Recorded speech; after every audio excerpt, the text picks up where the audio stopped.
So let's talk about selections in edit mode. I'm going to add a round cube, but I'm going to change it to a quad sphere. So I'm just going to open up this little menu and change that to a quad sphere. That gives me a nice chunk of geometry. So if I hit tab or swap into edit mode, right, everything is selected. I'm going to hit Alt A to drop my selection. And right now I'm in vertices, so I can left click and select a vertice. The active selection is white. Now if I press shift and I add to that, the active selection is white, but everything else that's selected is orange. So that's our active selection, and this is our selected object, or our selected items, right?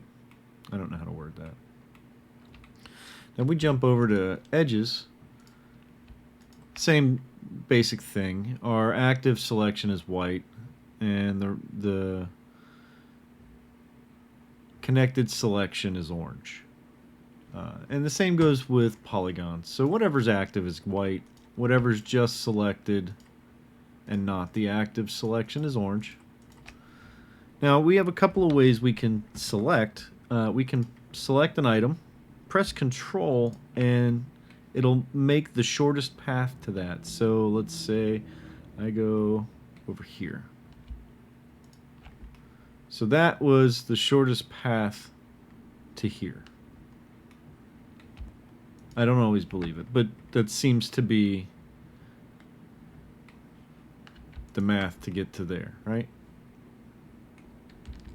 Alt A will drop our selection.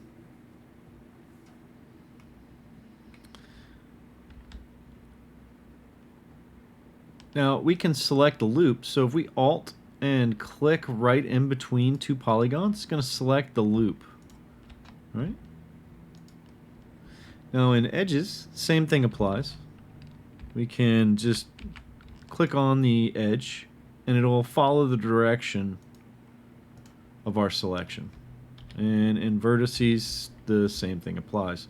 Select between two vertices while holding Alt and you'll select that loop. Now this isn't a loop. It breaks and goes into too many different directions where that's a loop. That technically has one continual or contiguous direction.